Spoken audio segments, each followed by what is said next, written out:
چې حضرت عثمان رضی الله تعالی عنہ ته یو صحابي را پیغمبر را لګلې ما لور و دومت څه پیسې را ته پکا پیغمبر را لګلې وې ته خو مخکم راغلې وې مخکم د خدای په نامه غوښته وې ته 100 روپۍ راکړي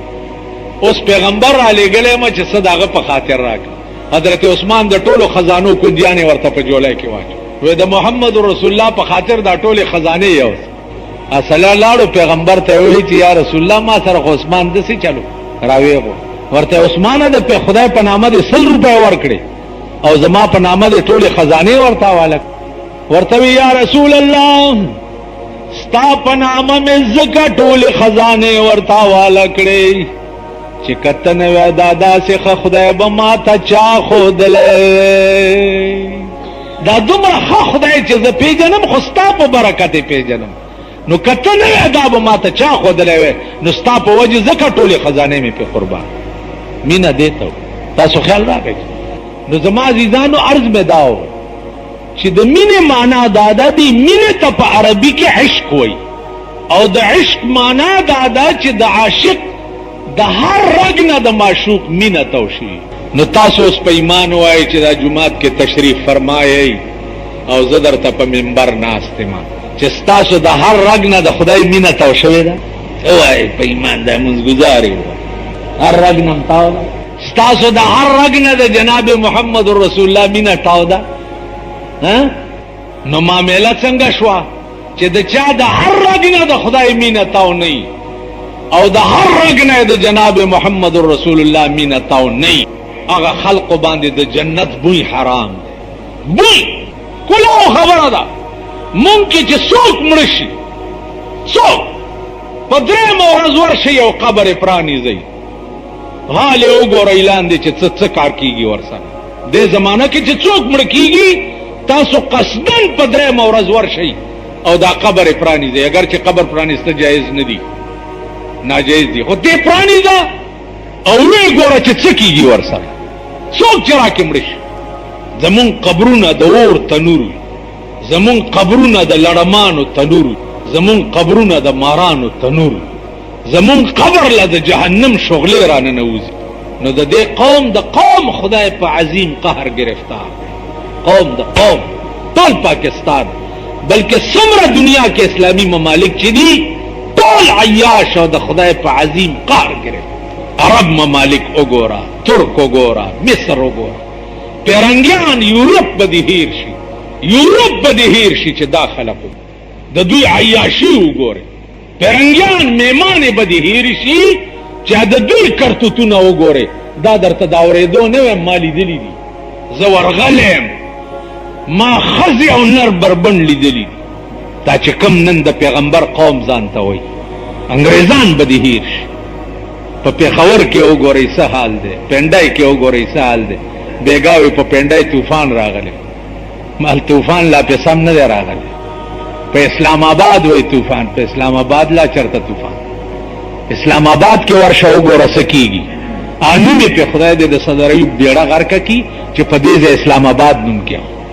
په دمخانو اسلام آباد نمونه یې تو ورشه د های کورټ سره نشترحال وګوره عبدالرب نشتر وګوره داغه نامه په دمخانه باندې د دله قوم په بایسکوپ باندې د فردوس نامه نه وای نو زما عزیزانو عرض مې داو چې طوفانونو انتظار کوای پرون را چتچاوي مومندو کې ډېر بد حال مال بد حال ارزه کې برازي تماشا بکوای د ځان خیر غواړه ما تسوي ورشاغه خلق توایا چا چې په 50 زره روپۍ ووټ خرڅ کړي چا چې په 2 کروڑه روپۍ منبران اغستی دي او په 2 کروڑه روپۍ سنیټرای اغستی دي ما ته ورشاغه راونی سکه هغه ملکان راونی سا چا چې د یو ووټ 50 زره روپۍ د دې قوم په سر اغست کړي دي کنه نور بم خدای رانیس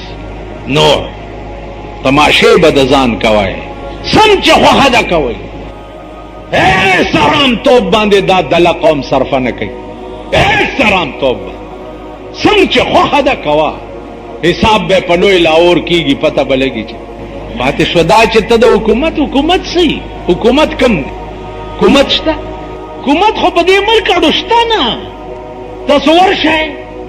د دې حکومت تماشا وکړه په خدای قسم چې د ملک کور روان شي دوی خاندي. دا افسوس ټکی چې په ریډیو یا په اخبار کې راشي دا افسوس ټکی هغه سکرټریانو یې ورکړی.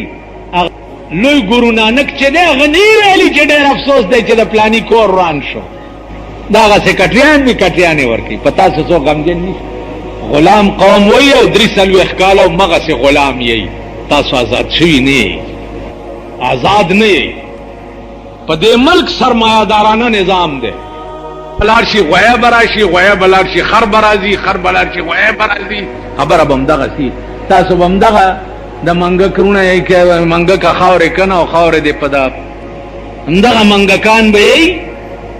او په دغه کوڅو کې به ګرځي یا به ګاډي ګرځوي او یا به چې د پولیس بم نیسي رانیږي ګاډي باندې. ما تا خو هم سره جنډه په ګاډي لګولې وه، لګولې دې وه زور پسې کنه زه چا جنډې چې په ځان کې منډلې وي هغه پسې ګرځئ کنه. د الیکشن په وخت کې خو درنه مورم ایرئ، خورم درنه ایرئ، ښځم درنه ایرئ، ښځه دې منډه وئ، مور دې منډې وئ، ښځه دې منډې وئ، ته هم نن د ټاک بړوا جوړي ځه کنه. ماله سل راځي الیکشن په وخت کې خو ته ملا پکې لا چا کړی دی. دا ملا داسې ستاسو د مور دویم میړه دی. ملا درته هغه وخت کې د سړي زوی نه ښکاري. اوس رامنډه کې چې پولیس مې چې خدای دې پولیس ایټم بم کې چې په دې ملک راوغورځېږي او ټول تباه سم کار کوي. خدای چې چا سره څه کوي ښه کوي. چې پولیس دې راونیسي که نه او ګناهګار نه په بلې ګناه کې خدای رانیولی، په بلې ګناه کې مجسټریټ دې چې راونیسي په بلې ګناه کې خدای رانیولی. هغه ورځ یو دوکاندار یې ونیوم وایه په ایمان مال څه ګناه ده در کې؟ ویل ګناه را کې نور څه نشته خو د اغستو مې یو کاڼی ساتلی او د خرڅولو مې بل ساتلی. دا رانیتوب په دې قوم کې شته که نشته؟ د اغستو یو کاڼی او د خرڅولو بل کاڼی. داسې قوم دی د تلې په دې ډنډه نه ده تلې په دې ډنډه کې پاره اچولي پاره. نو چې داسې تله دغه کې نو ګلچ والا ورکړي پاره دې طرف ته لاړه شي نو دا شي والا شی څه بلا ورته وي هغه پلیټ غوندې ادرون شي والا وی لږ مې خواږه درکړه هلته پارې هلته هغه طرف دروند د ډنډې تارونه یې لنډه اوږده کړي. توبې به وباسي چې د دې قوم د فراډ او د بېایمانۍ نه. دا لرګو والا نه دي، دا ټیمبر مرچن والا. یو خوا چې خدایي قهر په ملک نازل دی لرګي ګران دي. یو دوی په ناپ تول کې چې کومه کیسه کوي عقل به دې وخو. بیا چې څوک دی ولا بوزي بوتلو والا ورسره وړاندې نه خبره کړي چې غواړو به پړتل راکه دیار کا غواړو به دیار راکه پړتل او دا خر دی نه پوهېږي او زما به هم پکې څه د مور پی وي. دا ټول قوم په دې قهر. نو عزیزانو څه چې در سره کېږي خدای ښه کوي. هغه کلام هم پرېښی دی چې کوم کلام په 23 کاله کې جناب رسول الله صلی الله علیه وسلم ته راغلی هغه کلام هم پرېښی او د بدن د هر رګ نم د خدای او د هغه د رسول مینه نه ده تاو. نو دنیا هم تباه ده او آخرت هم بیللی دی. علما لیکي چې د جبریل علیہ السلام نه لوی مقام په ملائک دنیا کې د بل چا نشته. 4 ملائک مقربین دي، جبریل، عزرائیل، اسرافیل او میکائیل. او د 4 واړو ملائکو مختلف ډیوټي دي. په دې 4 واړو کې بیا لوی مقام چې دی هغه د جبریل علیہ السلام دی ځکه چې هغه د الله او د هغه د محبوبانو په منځ کې قاصد او راز وړو وړو والا. اوس دا یو خوندناکه غوندې خبره ده خو خفه نه شئ نه پې دا خوند شاید چې تاسو اغستی دی او نه زه پې پوهېږم ځکه چې دا کار مونږ کړی نه دی. سړی چې په چا مین شي نو د هغه معشوق او د دې عاشق په دې منځ کې یو ریبار وي. نو د عاشق په زړه کې مینه چې ده هغه د معشوقې نه د ریبار زیاتی ځکه چې د ده د تمام عشق دارو مدار چې دی نو هغه د ریبار په وجه باندې. رحمان بابا د عشق بادشاہ هغه وایي چې د هیبت ریبار پختل نشما له هیبت ریبار پختل نشما خدا از د سبای ویلی ریبار تا. نن زما د محبوب طبیعت چې غصناک غوندې و نو دا منځ کې رهبار چې دی د ډېر روب نه د ده نه پوښتنه نشم کولی اسې نه چې څه د غصې خبره ورته نه له هیبته رهبار پوښتلی نشما خدای د څه به یې ویلي وي رهبار ته نو رهبار هغه قاصد ته وایي چې کوم د عاشق او د معشوق په منځ کې نو جبرئیل علیہ السلام چې دی دا رهبارو دا الله او داغه د محبوبانو په منځ کې او زما عزیزانو بیا دا الله هغه معشوقانه رنگ دی که خیال وکړي په دنیا په عشق کې د رهبار نه څپټ نه دا الله هغه محبوبانه حسن او جمال دی چې هغه د رهبار تم پته نه وه علما لیکي چې جبرئیل سره به څه وخت کې خبره کېده چې زما محبوب ته دا راز نن یوسه نو په دغه وخت کې بم 80,000 حجاب د خدای او د په منځ 80,000 حجاب نو د 80,000 پردو نه شاته نه आवाज وشو چې زما محبوب ته نن دا آیات یوسه یا دا صورت یوسه یا دا دغه وجه وه چې د معراج په شپه باندې سدرۃ المنتهى نه مخکې رسول الله صلی الله علیه وسلم تلو نو جبرئیل ته وی راځه کنه ویل چې دې ځای نه زه مخکې نشم تللی وی ولې وی زه په عمر کې دې ځای نه نه یم تللی که دې ځای نه مخکې شم د الله انوار به تجلیات به مې وزرې وسوځئ نو زما عزیزانو امام بیهقي لیکلي دي چې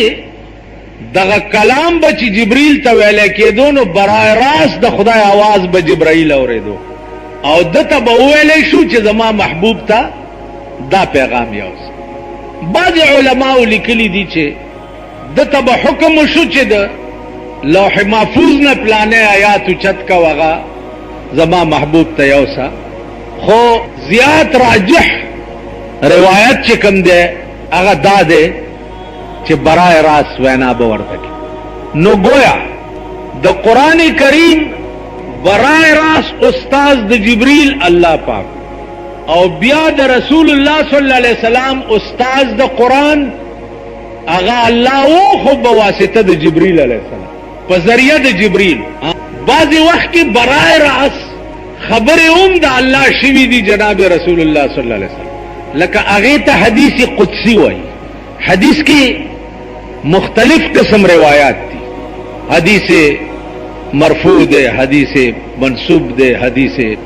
فلان فلان بعض حدیث چې دی هغه حدیث قدسی دی حدیث قدسی دیتا وی چې د الله او د پیغمبر په منځ کې واسطه نه د چا په ذریعه ورته نه شي ویلی شي هغه بیا په درې قسمت